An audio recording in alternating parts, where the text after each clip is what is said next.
প্রিয় বন্ধুরা, তোমাদের সকলকে স্বাগত জানাই অপূর্ব মানা হোম টিউটর ইউটিউব চ্যানেলে। তো দেখো, আজ আমি তোমাদের সঙ্গে তোমাদের যে রায় ও মার্টিন প্রশ্নবিচিত্রা দশম শ্রেণীর, সেই দশম শ্রেণীর রায় ও মার্টিন প্রশ্নবিচিত্রার থেকে দ্বিতীয় পর্যায়ক্রমিক মূল্যায়ন 2026 যে তোমাদের ভলিউম 1 হবে, সেই ভলিউম 1-এর প্রথম যে পর্ষদ প্রশ্নপত্র রয়েছে ভৌতবিজ্ঞান বিষয়ের, সেই প্রশ্নপত্রের সমস্ত উত্তর এবং তার সমাধান আলোচনা করব। আচ্ছা, তোমরা এই পিডিএফটি তোমাদের দ্বিতীয় পর্যায়ক্রমিক মূল্যায়নের জন্য বানানো। প্রথম পরীক্ষায় যারা কিনেছিলে সেম এ পরীক্ষাও তোমরা কিনতে পারবে। আর যারা নতুন তাদেরকে বলে দিই, আমাদের কাছ থেকে তোমরা দশম শ্রেণীর দ্বিতীয় পর্যায়ক্রমিক মূল্যায়ন হবে এইবারে যে তোমাদের, এই পরীক্ষাকে কেন্দ্র করে সমস্ত সাবজেক্টের পিডিএফ কম দামে কিনতে পারবে। হোয়াটসঅ্যাপে যোগাযোগ করো, হোয়াটসঅ্যাপ নাম্বার এই ভিডিওর ডেসক্রিপশানে দেওয়া রয়েছে, ঠিক আছে। এছাড়া স্ক্রিনে একবার লিখে দিচ্ছি 8101237349 এই নাম্বারটা, ঠিক আছে। 8101237349। তো মোবাইল থেকে লিখছি, এরকম লাগছে, কিছু মনে করবে না। তো দেখো, এখানে বলা রয়েছে সঠিক উত্তরটি নির্বাচন করে পূর্ণ বাক্যে লেখো। এটা তৈরি করা এরকমই আমরা কম্পিউটারে তৈরি করেছি। তো দেখো, এখানে বলা রয়েছে কোনো গ্যাসের অণু অক্সিজেন অণুর সাপেক্ষে 1.5 গুণ ভারী হলে গ্যাসটির আণবিক গুরুত্ব হবে 48, ঠিক আছে। তারপর দেখো, প্রদত্ত কোন পদার্থটি তাপীয় পরিবাহিতা সর্বনিম্ন? হিরে। উত্তর করবে এটা, ঘরের উষ্ণতা আর কি। তারপর দেখো নেক্সট 3 দাগে কোনো পদার্থের রোধাঙ্কের একক হলো ওহম বা মানে ডট সেমি। তারপর দেখো নেক্সট 1 কিলো আওয়ার বলতে যত পরিমাণ তড়িৎ শক্তি, 1 কিলো ওয়াট বলতে যত পরিমাণ তড়িৎ শক্তি বোঝায় তা হলো 3.6 × 10⁶ জুল। তারপর প্রশ্ন দেখো, গলিত NaCl এর মধ্যে সমপ্রবাহ পাঠালে তড়িৎ পরিবহন করে ক্যাটায়ন ও অ্যানায়নে। নেলসার দ্রবণের সঙ্গে অ্যামোনিয়া দ্রবণ মেশালে যে অর্ধক্ষেপণ পড়বে তার রং বাদামি। তারপর দেখো, ব্রোঞ্জের উপাদান হলো সিউ আর হচ্ছে Sn, অর্থাৎ তামা এবং টিন আর কি। তাদের সংকেতগুলো দেওয়া হয়েছে এবং বাংলাটা ব্যাকেটের মধ্যে দেওয়া হয়েছে। বিভাগ হয়ে যাচ্ছে, অর্থাৎ গ্রুপ বি। নিম্নলিখিত প্রশ্নগুলির উত্তর দেওয়া বলা রয়েছে। এসটিপিতে কোনটিতে অণু সংখ্যা কম, 2 গ্রাম H2 গ্যাস না মানে 2 লিটার H2 গ্যাস? এখানে হবে 2 লিটার H2 গ্যাস, এর অণু সংখ্যা কম। তারপর দেখো, তাপ পরিবাহিতাঙ্কের এসআই একক কী, ঠিক আছে। এখানে দেখো লেখা রয়েছে W.m/1 K/1, অর্থাৎ ওয়াট প্রতি মিটার প্রতি কেলভিন, যার বাংলা মানে দাঁড়ায়। ঘরের উষ্ণতার কাছাকাছি ধাতুর মধ্য দিয়ে তাপ পরিবাহিত হওয়ার প্রধান উপায় ইলেকট্রিক সঞ্চারণ। এটা সত্য না মিথ্যা লিখতে বলেছিল, এটা সত্য করবে। এসআইতে তড়িৎ ক্ষমতার একক কী, ওয়াট করবে। তারপর দেখো নেক্সট, তড়িৎ অপচয় রোধ করতে কোনটির ব্যবহার বেশি যুক্তিযুক্ত? CFL এলইডি না ভাস্বর ল্যাম্প? এলইডি করবে। এলইডির ফুল ফর্ম কি তোমরা কমেন্টে জানাতে পারো। আর একটা কথা বলে দিই, চ্যানেলে নতুন থাকলে সাবস্ক্রাইব করো, বেল আইকন অপশানে সেভ রাখো। দ্বিতীয় পর্যায়ক্রমিক মূল্যায়নের একটাই প্লেলিস্টের মধ্যে সমস্ত বিষয়ের এরকমই ফ্রি ক্লাসও তোমরা পাবে। আর যারা পিডিএফ কিনে বাড়িতে পড়াশোনা করতে চাইছো অবশ্যই করবে, আর যারা পুরনো তারা তো কিনছেই, তোমরাও কিনতে পারো। হোয়াটসঅ্যাপে যোগাযোগ করো, হোয়াটসঅ্যাপ নাম্বার এই ভিডিওর ডিসক্রিপশানে দেওয়া রয়েছে। এছাড়া স্ক্রিনে ওই নাম্বারটা আমি লিখে দেখিয়েছিলাম। এছাড়াও আমাদের এরকমই ফ্রি ক্লাসগুলো আসবে, দেখতে থেকো। তার জন্য চ্যানেলটাকে সাবস্ক্রাইব করে বেল আইকন অপশানে সেভ রাখবে। জলের তড়িৎ বিশ্লেষণে ক্যাথোড কী গ্যাস পাওয়া যাবে? হাইড্রোজেন গ্যাস, অর্থাৎ H2। একটি মৃদু তড়িৎ বিশ্লেষের সংকেত লেখো যা একটি জৈব যৌগ। অ্যাসিটিক অ্যাসিড CH3COOH, যার সংকেত। অথবা প্রশ্ন, তড়িৎ বিশ্লেষণের সাহায্যে নিষ্কাশন করা যায় এমন একটি ধাতুর নাম লেখো। অ্যালুমিনিয়াম, যার সংকেত Al, বা সোডিয়াম, যার সংকেত Na। ইউরিয়ার একটি প্রধান ব্যবহার লেখো। জমিতে সার হিসাবে ব্যবহৃত হয়। কার্বন বিজারণ পদ্ধতি নিষ্কাশন করা যায় এমন একটি ধাতুর নাম। জিঙ্ক, যার সংকেত Zn, বা লোহাও হতে পারে, যার সংকেত Fe, মানে আয়রন আর কি। তারপর দেখো নেক্সট অথবা প্রশ্ন ছিল, বক্সাইডের সংকেত লেখো Al2O3.2H2O। তারপর দেখো নেক্সট বিভাগ গ্রুপ সিতে যাচ্ছি। নিম্নলিখিত প্রশ্নগুলির উত্তর দাও। লেঞ্জের সূত্রের শক্তি সংরক্ষণ নীতির একটি বিশেষ রূপ ব্যাখ্যা করো। তোমাদের বিভিন্ন বইতে বিভিন্নভাবে থাকে, আমি তার মধ্য থেকে একটা নিয়েছি, ব্যাখ্যাটা দেখে নাও। লেঞ্জের সূত্র অনুসারে অবিশিষ্ট তড়িৎ প্রবাহ এমন অভিমুখে হয় যা তার সমষ্টির কারণকে বাধা দেয়। কোনো কুণ্ডলীর কাছে চুম্বক আনতে গেলে বিকর্ষণ বলের বিরুদ্ধে করতে হয়। এই খরচ করা যান্ত্রিক শক্তি তড়িৎ শক্তিতে রূপান্তরিত হয়ে অবিশিষ্ট তড়িৎ প্রবাহ সৃষ্টি করে, তাই এটি শক্তি সংরক্ষণের নীতির একটি রূপ। অথবা প্রশ্ন দেখো, বাড়ির ওয়ারিংয়ে সমান্তরাল সমবায় করা হয় কেন?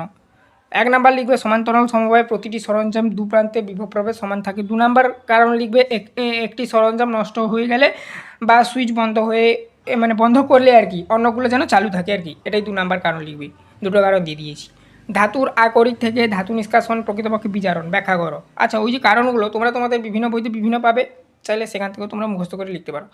দেখো, আকরিকের মধ্যে ধাতুর সাধারণত অক্সাইড, সালফাইড বা কার্বনেট হিসাবে ধনাত্মক আয়ন হিসাবে থাকে। আকরিক থেকে মুক্ত ধাতু পেতে হলে ওই ধাতব আয়নকে ইলেকট্রিক গ্রহণ করতে হয়।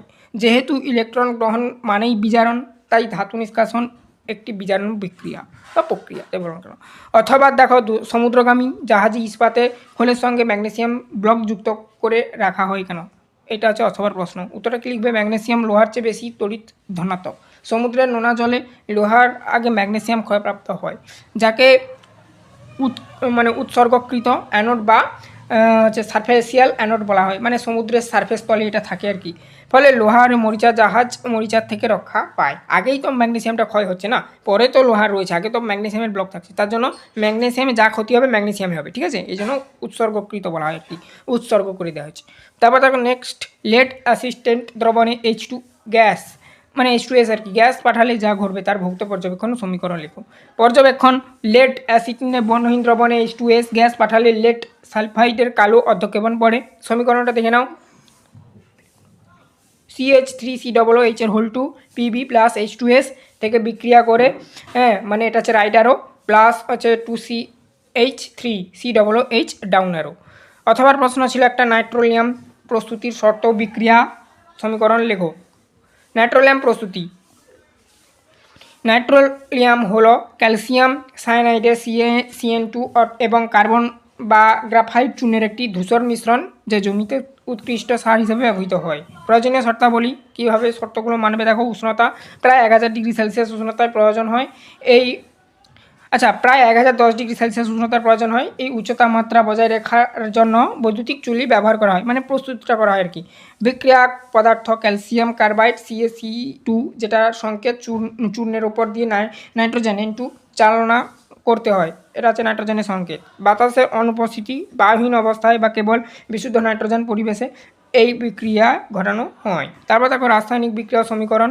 উচ্চ উষ্ণতায় 1010 ডিগ্রি সেলসিয়াস আর কি, ক্যালসিয়াম কার্বাইডের সঙ্গে নাইট্রোজেন গ্যাসের বিক্রিয়ায় ক্যালসিয়াম সায়ানাইড ও কার্বন চূর্ণের মিশ্রণ নাইট্রোলিয়াম উৎপন্ন হয়। সমীকরণ CaC2 plus N2 1010 degree Celsius by দেওয়া রয়েছে CaCN2 প্লাস C নাইট্রোলিয়াম আর কি, যেটা সংকেতটা C আর বাংলা মানেটা দাঁড়ায় নাইট্রোলিয়াম। তারপর দেখো বিশেষ দ্রষ্টাব্য একটা দিয়েছি তোমাদেরকে। এই মিশ্রণটি দেখতে ধূসর বর্ণের হয়। জমিতে এটি প্রয়োগ করলে মাটির উর্বরতার সাথে বিক্রিয়া করে ধীরে ধীরে অ্যামোনিয়া উৎপন্ন করে, অর্থাৎ যে মাটিতে অ্যামোনিয়ার পরিমাণ কমে যায় তখন সেই মাটিতে এটা ব্যবহার করা হয় চাষি জমিতে আর কি, যা উদ্ভিদের নাইট্রোজেনের অভাব পূরণ করে।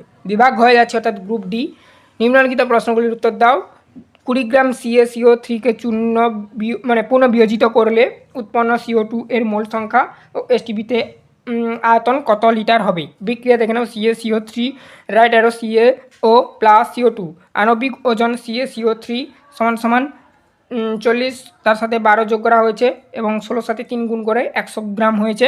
100 গ্রাম CaCO3 থেকে উৎপন্ন হয় 1 মোল CO2, সুতরাং 20 গ্রাম থেকে উৎপন্ন হবে 1 × 20/100 সমান সমান 0.2 বা 0.2 মোল।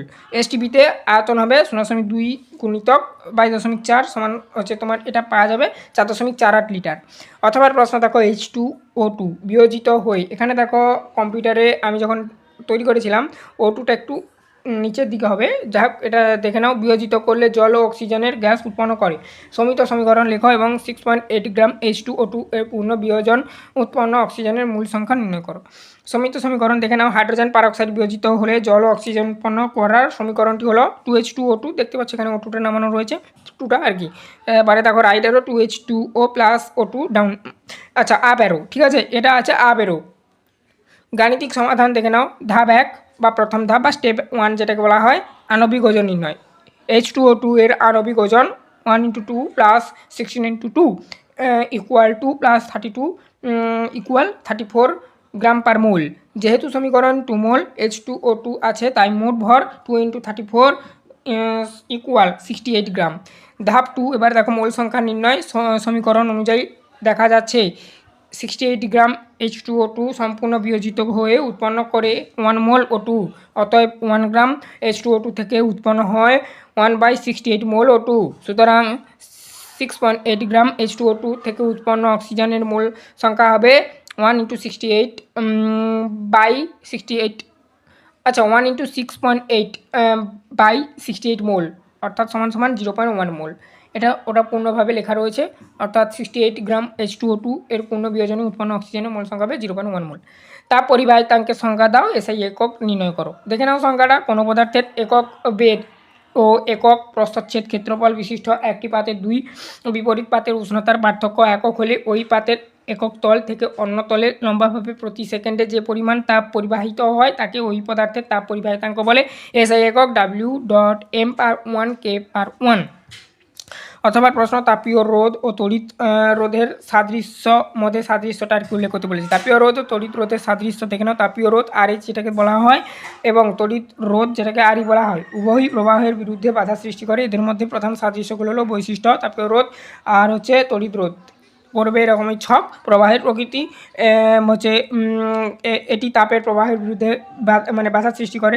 এটি তড়িৎ প্রবাহ হয়, অর্থাৎ ইলেকট্রনের বিরুদ্ধে বাধা সৃষ্টি করে। কারক ড্রাইভিং ফোর্স যেটাকে বলা হয় সেটা হচ্ছে দুই প্রান্তের উষ্ণতার পার্থক্যে।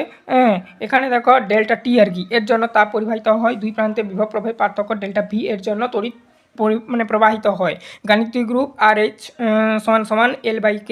এখানে কে হলো তাপ পরিবাহিতাঙ্ক, আর RE এখানে দেখো L/, এটা আছে তোমার যেটা আছে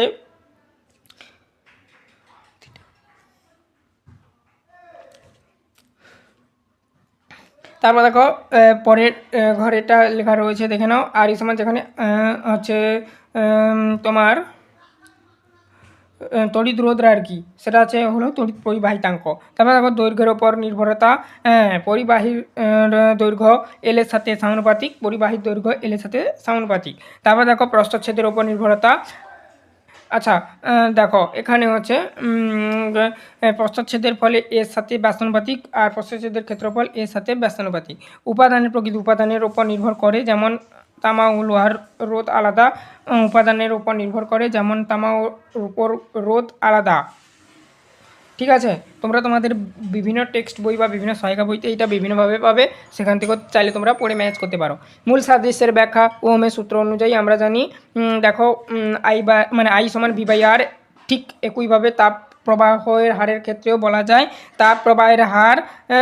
তো এখানে দেখো সমীকরণটা দেওয়া রয়েছে। এবার দেখো সমান্তরাল সমবায়ে তিনটি রোধ R1, R2, R3 যুক্ত হলে তুল্য রোধ কত নির্ণয় করো। এখানে তোমার গণিতগুলো দেখে নাও, গণিতগুলো আর মুখে বলবো না, ঠিক আছে। কি গণিত মুখে বলবো বলো তো, তোমরা দেখে দেখে লিখে নাও। অথবা প্রশ্নটা দেখো নাও, একটি তড়িৎ কোষের EMF 5 ভোল্ট ও অভ্যন্তরীণ রোধ 1 ওহম। তড়িৎ কোষটিকে 4 ওহম রোধের সাথে যুক্ত করা হলো। 42S সময়ের রোধকে কত তাপ উৎপন্ন হবে। দেখো গণিত মুখে বলা যায় না, তো এই জন্য অড লাগছে বলে বলবো না, তো তোমরা একটু দেখে নাও, কিছু মনে করবে না। ফ্যারাডের তড়িৎচুম্বকীয় আবেশের সংক্রান্ত সূত্র দুটি লেখো। প্রথম সূত্র এটা লিখতে হবে। কোনো বস্তুর কুণ্ডলীয় সঙ্গে জড়িত চুম্বক প্রবাহের পরিবর্তন ঘটলে কুণ্ডলী তড়িৎচালক বল অবশিষ্ট হয়। দ্বিতীয় সূত্র, অবশিষ্ট তড়িৎচালক বলের মান কুণ্ডলীর সঙ্গে জড়িত চুম্বক প্রবাহের নির্ভরতা হারের সমানুপাতিক। আচ্ছা, অসওয়াল্ড পদ্ধতি HNO3 প্রস্তুতি রাসায়নিক বিক্রিয়াগুলি লেখো। 4HNA3 + 5O2 থেকে PT 700 - 900 ডিগ্রি সেলসিয়াস আর কি। 4NO + 6H2O। এবারে দেখো 2 নম্বর 2NO + O2, এবার হচ্ছে রাইট অ্যারো 2NO2। তারপর দেখো 3NO2 3 নম্বর যেটা plus H2O right arrow 2HNO = NO। তারপরে দেখো তড়িৎ লেপনের মুখ্য উদ্দেশ্যগুলো কি, আর হচ্ছে লোহার চামচে সোনার প্রলেপ দিতে ক্যাথোড ও অ্যানোডে হিসাবে কি ব্যবহার করা হয়। উদ্দেশ্যটা দেখে নাও। ধাতব বস্তুকে জলবায়ুজনিত ক্ষয় থেকে রক্ষা করা এবং সৌন্দর্য বাড়ানো। ক্যাথোডে লোহার চামচ আর অ্যানোডে বিশুদ্ধ সোনার পাত ব্যবহার করা হয়। এই ছিল টোটাল তোমাদের এই ছিল টোটাল তোমাদের পর্ষদের যে প্রশ্নপত্র, সেই প্রশ্নপত্রের সমস্ত সমাধান। চ্যানেলে নতুন থাকলে সাবস্ক্রাইব করো, হোয়াটসঅ্যাপে যোগাযোগ করো। যারা যারা নোটস নিতে চাইছো এই ভিডিওর ডেসক্রিপশানে ওই হোয়াটসঅ্যাপ নাম্বারটা দেওয়া রয়েছে। অনেকে কিনছে প্রথম পর্যায়ক্রমিক মূল্যায়নে, যারা নিয়েছে তারা জানে, তোমরা যারা নতুন তোমাদেরকে বলে দিলাম। অবশ্যই হোয়াটসঅ্যাপে যোগাযোগ করো, হোয়াটসঅ্যাপ নাম্বার এই ভিডিওর ডেসক্রিপশানে দেওয়া রয়েছে। কম দামে তোমাদের এই যে পুরো পিডিএফটা টোটাল 102 পাতার পিডিএফ তোমরা নিয়ে নিতে পারবে তৃতীয় পর্যায়ক্রমিক মূল্যায়নকে লক্ষ্য করে বানানো। এছাড়া তোমাদের দশম শ্রেণী শুধু ভৌতবিজ্ঞান নয়, যাবতীয় যা সাবজেক্ট সমস্ত সাবজেক্টের শুধু গণিত বাদে এরকমই পিডিএফ পাবে। আর এর আগে আমরা সিলেবাস আলোচনা করে রেখেছি, যারা না দেখেছো অবশ্যই দেখে নেবে কোন কোন টপিকগুলো বা অধ্যায়গুলো নিয়ে তোমাদের দ্বিতীয় পর্যায়ক্রমিক মূল্যায়ন হবে। ঠিক আছে, আজ অবধি। চ্যানেলে নতুন থাকলে ফ্রিতেও যারা ক্লাস করতে চাও অবশ্যই ফলো করে নাও, এবং আর ফেসবুক পেজ থেকে যারা দেখছো অবশ্যই ফেসবুক পেজটাকে ফলো করে নেবে। আমাদের ইউটিউব চ্যানেল এই নামে রয়েছে, ইউটিউব চ্যানেলে গিয়ে সাবস্ক্রাইব করে বেল আইকন ক্লাবসানে সেভ রাখবে। আজ অবধি, সবাই ভালো থেকো, দেখা হবে নেক্সট ভিডিওতে।